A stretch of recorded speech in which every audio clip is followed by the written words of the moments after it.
शिव।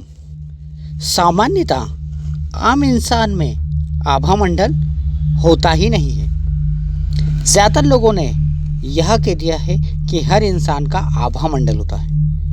अब यहाँ पे हम कुछ चीज़ें जानेंगे और जान के ये समझेंगे कि इसमें कितनी सच्चाई है। सोचिए, जो व्यक्ति साधना नहीं करता है, शक्तियों को जागृत नहीं कर सकता है, तो उसका आभामंडल कैसे बन सकता है?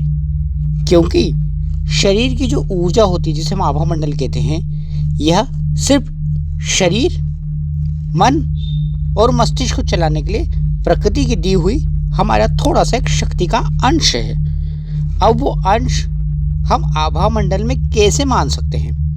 क्योंकि आभामंडल का मतलब होता है, जब साधक के अंदर अत्यधिक शक्ति भर जाती है, तो शक्ति जब आज्ञा चक्र से बाहर निकलना शुरू करती है, तो वो शक्ति शरीर के चारों तरफ फैल जाती है। और वो शक्ति जब फैल जाती है, तो ही उसे आभामंडल या ओरा कहा जाता है। सामान्यतः लोगों में ये भ्रामक अवस्था फैल गई कि सबके अंदर ओरा होता है। वास्तव में ओरा नहीं है, वो सिर्फ ऊर्जा जो है तुम्हारे शरीर को चलाने के लिए बनी है।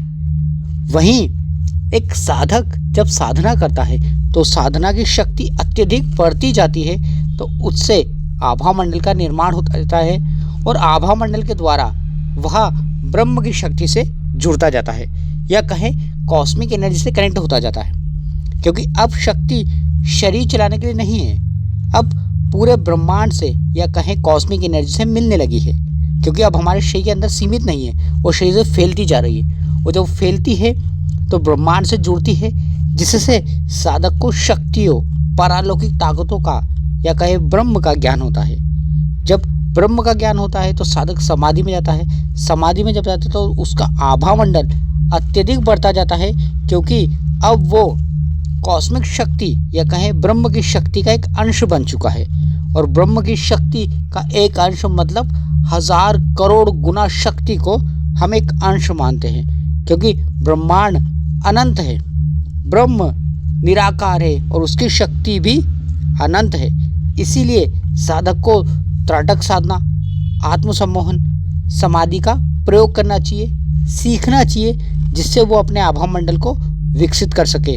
और जिसका आभामंडल विकसित होता है, उससे हर कोई आकर्षित होता है, उसी से लोग उसके वश में होते जाते हैं। क्योंकि आभामंडल दूसरे कमज़ोर आभामंडल को पकड़ लेता है। क्योंकि दूसरे की जो शक्ति है वो तो सिर्फ शरीर चलाने के लिए है, पर साधक की शक्ति जो है वो ब्रह्मांड को चलाने के लिए है, इंसान को नियंत्रण करने के लिए है। तो इस शक्ति का सदुपयोग करो, साधना करो, आत्म कल्याण करके ब्रह्म की शक्ति को समझने की कोशिश करो। शिव।